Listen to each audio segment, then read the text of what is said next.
Hey, welcome back to Roots and Garden Secrets.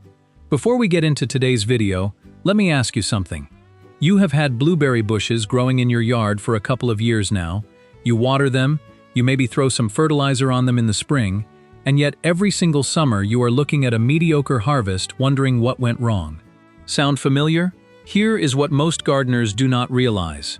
August is not the end of your blueberry season. August is actually the beginning of next year's harvest. Right now, while your bushes are winding down from fruiting, they are quietly deciding how much fruit they are going to give you next summer.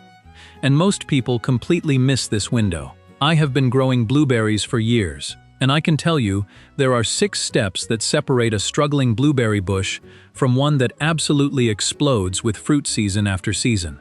2 of those steps are things I almost never see covered anywhere else, and they are especially critical right now in the heat of summer. This video is for gardeners who already have blueberry plants in the ground and want to get dramatically more out of them. So if that sounds like you, stay with me. And if you are new here, please hit that subscribe button and ring the notification bell so you never miss videos like this one, right here on Roots and Garden Secrets. Alright, let us get into it. Step 1 is weed removal, and I want you to think about this differently than you probably have before.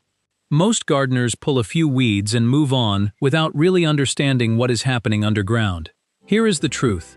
Blueberry roots are extremely shallow and fine. Almost all of the active root system lives within the top 18 inches of soil, and in many cases, the most critical feeding roots are concentrated in just the top 6 to 8 inches. That means every single weed growing near your bush is competing directly for the same water and nutrients your plant is trying to absorb. Even a small patch of crabgrass or clover near the base of your bush can quietly steal a surprising amount of what you put into that soil. Now here is something I almost never see mentioned anywhere else, and this is important. Do not use a hoe or a cultivating tool around your blueberry bushes. Do not dig or scratch the soil deeper than about 2 inches anywhere near the root zone. If you do, you will slice right through those shallow feeder roots, and your plant will spend energy recovering from the damage instead of building fruit wood for next year. The only tools you need here are your hands and maybe a small hand rake to lightly work the surface of the mulch layer. Pull weeds out gently from the base, get the roots out completely, and move on. We will be adding a fresh layer of mulch later in this video that will keep new weeds from coming back, so just get the existing ones out now and do not overthink it. Once your beds are clean, we move to step 2. And this one is especially important if you are watching in August. That step is pruning, and I want to give you a perspective that most gardening channels completely skip over. Here is what you need to understand about blueberries. Unlike many fruit plants that produce on new growth, blueberries produce their fruit on wood that grew the previous season. So the branches your plant puts out between now and fall are exactly what is going to carry your berries next summer. That makes August one of the most valuable windows of the entire year for shaping your plant and setting yourself up for a big harvest. When you prune, you have 3 clear targets. First, remove any dead or dying wood. You can identify it easily because it feels hollow. It snaps off without resistance, and when you cut into it, the inside is brown with no green tissue at all. Cut all of that off and break it up to use as a mulch layer at the base of the plant. Second, remove any branches that are crossing or growing inward toward the center of the bush. You want good airflow through the canopy and light reaching into the middle of the plant. Crowded centers trap moisture and create conditions where disease can take hold. Third, step back and look at the overall shape. If one side is significantly heavier than the other, lightly correct the balance, but do not go overboard. The golden rule with blueberry pruning is less is more. Aim to remove roughly 10 to 20% of the oldest, thickest wood each year. For your tools, a quality bypass pruner handles anything under about 1 inch in diameter, and a fine-tooth handsaw takes care of anything larger. If you garden in a warmer zone like Georgia, Louisiana, or the Carolinas, where the growing season runs long, go ahead and prune right now after harvest so the plant has time to push new growth that will harden off before winter. If you are in a colder northern zone, save your structural pruning for late winter just before bud break. Now that your bushes are clean and shaped, we move into the part of blueberry care that most gardeners either get wrong or skip entirely. Step 3 is soil acidification, and I want to be very clear about something right from the start. Getting your soil pH right is not optional for blueberries. It is not a nice to have. It is the foundation that every other step in this video depends on. Blueberries need a soil pH between 4.5 and 5.5. To put that in perspective, neutral soil sits at 7, and most backyard garden soil in America falls somewhere between 6 and 7. That gap matters enormously. When your pH climbs above 5.5, iron becomes chemically locked inside the soil, and your plant's roots simply cannot access it, no matter how much fertilizer you apply. The first sign you will notice is leaves turning yellow, while the veins stay dark green. That is called iron chlorosis, and it is your plant telling you the soil chemistry is off. If it goes further, you will start to see browns scorching along the leaf edges and dieback on the branches. At that point, you are losing ground fast. Now, you do not necessarily need a soil test to know whether your blueberries need acidification.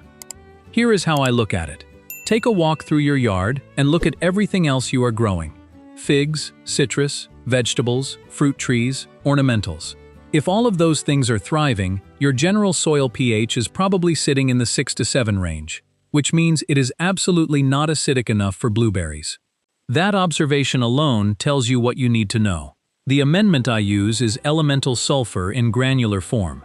What happens is the natural microbiology already living in your soil consumes that sulfur and converts it into sulfuric acid over the course of about 2 to 3 months, creating a lasting and stable drop in pH. Because you need those soil microbes active to make this work, only apply elemental sulfur when your soil temperature is at least 55 degrees Fahrenheit. In the heat of August, that is not going to be a concern for most of us.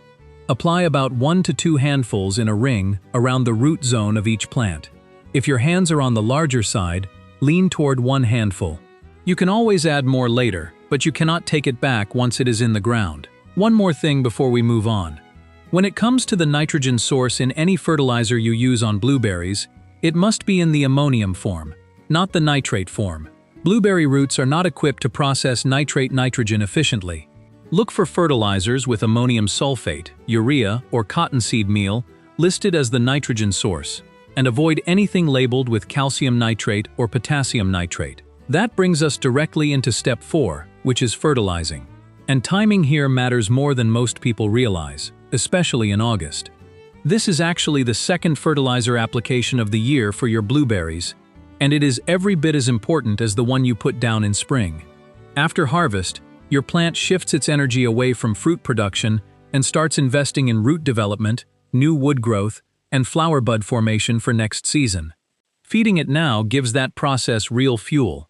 Use an organic granular fertilizer with a balanced NPK ratio, something around 5 to 3:3 or 5:5:5.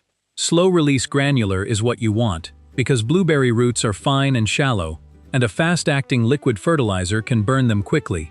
Apply about 1.5 to 2 handfuls per plant, spreading it evenly around the root zone. If you are using elemental sulfur separately, as we just covered, you can apply both at the same time, and the compost layer we add in the next step will help work both of them into the soil together. One firm deadline to keep in mind is mid-September. Do not fertilize after that point. New growth pushed too late in the season will not have time to harden off before the first frost, and you risk losing tender young wood to cold damage. We are now at step 5, and if I had to pick one single step that makes the biggest difference in the long-term health and productivity of your blueberry bushes, this would be it. We are talking about compost and mulch, and I want you to think of these two things not as optional extras, but as the foundation your entire growing system is built on. Start with a fully finished compost. What you want is a 2 to 3 inch layer spread out in a circle roughly 2 feet in diameter around the base of each bush. Before you apply it, do a quick check. Grab a handful and smell it. Finished compost should smell like rich earth or dry grass. It should be earthy and clean. If it still has any kind of manure odor, it is not fully broken down yet. Now here in August, the season is long enough that you can still apply compost that is not quite finished, because it will have months to complete its breakdown before next spring. But ideally, you want fully finished material. This compost layer serves 2 important purposes at once. It buries and activates the elemental sulfur and the fertilizer granules we just applied, and it introduces a fresh population of beneficial soil microbes that will help break down everything you have put in the ground. Once the compost is down, top it with a 3-inch layer of natural mulch. And I want to be specific here, because the type of mulch you choose actually matters for blueberries. Your best options are pine bark nuggets, pine bark fines, shredded hardwood bark, wood chips, cedar, or chopped oak leaves. What you want to avoid is any dyed or colored mulch. That material is typically made from ground-up construction waste and treated wood that has been artificially colored to look like real bark. It is not going to benefit your soil.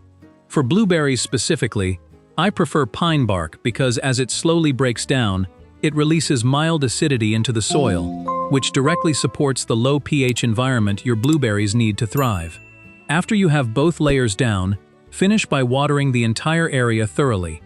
This helps the mulch settle into place and locks it down so it does not blow around on a windy day. It also jump-starts the breakdown process for your fertilizer and sulfur amendments. Keep in mind that mulch does not last forever.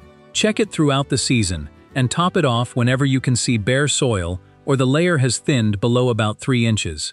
Your goal is to maintain 3 to 4 inches of natural mulch cover around every bush throughout the entire year. Now we come to step 6, and this is something that I genuinely believe separates experienced blueberry growers from everyone else. It is summer watering technique, and in August specifically, it can make or break everything you have worked for. Here is the problem that most gardeners run into without realizing it. They water a little bit every day or every other day, just enough to wet the surface, and they think the plant is taken care of. But blueberry roots, while shallow, need moisture to penetrate 6 to 8 inches deep to stay healthy and productive. When you only wet the top inch or 2 of soil, something counterintuitive starts to happen. The roots begin growing upward toward that surface moisture instead of spreading outward and downward. Over time, you end up with a plant that has an even shallower root system than it started with, which makes it dramatically more vulnerable to heat stress, drought, and nutrient deficiency. The right approach is deep, slow watering. Water less frequently, but let it really soak in. Once or twice a week in normal summer conditions, and more often during heat waves. The best tool for the job is drip irrigation or a soaker hose placed directly under the mulch. These systems deliver water straight to the root zone without ever touching the foliage, which is exactly what you want. If you are using a garden hose, direct the flow low and slow at the base of the plant. Keep the spray away from the leaves and branches as much as possible, and never run overhead sprinklers in the evening. Wet foliage sitting through a warm summer night is an open invitation for fungal disease to take hold. If overhead watering is your only option, do it in the early morning, so the leaves dry out quickly once the sun comes up. One more thing on watering that most people overlook entirely. Even after your harvest is completely done and the fruit is gone, do not ease up on watering. Right now in August, your plant's leaves are working hard behind the scenes. They are photosynthesizing, storing carbohydrates in the roots, and beginning the internal process of forming next year's flower buds. Letting the root zone dry out during this period is one of the most damaging things you can do to next year's crop. That brings us to step 7, which is pest and disease monitoring. And August is honestly the most critical month of the year for this. As the season peaks, pest pressure builds to its highest point, and catching problems early is what keeps small issues from becoming serious setbacks. The pest I want you to be most aware of right now is the spotted wing Drosophila. This is a small invasive fruit fly that lays its eggs directly into ripening berries, and a single female can produce hundreds of eggs over her lifetime. If you still have late ripening fruit on your bushes, harvest it promptly. Do not let ripe berries sit on the plant. If spotted wing Drosophila pressure is high in your area, covering your bushes with fine mesh netting while fruit is present is one of the most effective barriers you can use. The second threat to watch for is mummyberry, which is a fungal disease that causes developing fruit to turn tan or light brown, shrivel up, and drop from the plant before it ever ripens. The spores of this fungus live in the soil and get splashed upward onto the plant by rain and irrigation. Your thick compost and mulch layer is your best defense here, because it physically blocks those spores from reaching the plant. In addition, remove any shriveled or dropped fruit from around your bushes immediately. Do not leave it on the ground. Japanese beetles are also highly active in August. The most effective low-intervention method is to go out in the early morning when the beetles are sluggish and simply knock them into a bucket of soapy water. Neem oil is another option if populations are getting out of hand. Finally, make a habit of inspecting your leaves regularly. Yellowing between the veins while the veins stay green points to iron deficiency caused by high soil pH. Brown spotting or fuzzy patches on the leaf surface suggests a fungal issue. Leaves that are curling inward at the edges are usually a sign of drought stress. Each of these symptoms is telling you something specific, and catching them early gives you time to correct course before the damage becomes serious. So let us bring it all together. You now have a complete 7-step system for getting the most out of your blueberry bushes, and it starts with clearing out the weeds without disturbing those shallow roots. Then you move into pruning with intention, removing dead wood, opening up the center, and encouraging the new growth that is going to carry next year's fruit. From there, you address your soil pH with elemental sulfur, follow it up with a balanced organic fertilizer, and lock everything in with a generous layer of finished compost, topped with natural mulch. And then the 2 steps that most gardeners skip entirely, but that make an enormous difference in August specifically. Watering deeply and consistently so your roots go down instead of up, and staying on top of pest and disease pressure before small problems turn into lost harvests. Here is what I want you to take away from this. Blueberry bushes are not a plant-it-and-forget-it crop. These are plants that can live and produce for 20, 30, even 40 years or more when they are cared for properly. What you do in August is not the end of your season. It is the beginning of next summer's harvest. The effort you put in right now, in the heat, after the fruit is already gone, is exactly what separates a thriving blueberry garden from one that just barely gets by year after year. Now I want to hear from you. Drop a comment below and tell me what part of the country you are gardening in, what variety of blueberries you are growing, and how your harvest went this year. Every region has its own challenges, and I genuinely enjoy hearing how things are going in different parts of the country. If you found value in this video, please hit the like button. It helps this channel reach more gardeners who are trying to do things the right way. And if you are not subscribed yet, now is a great time to do that, and ring the notification bell so you catch every new video we put out here on Roots and Garden Secrets. Until next time, take good care of your garden and enjoy every minute you spend in it. I will see you in the next one.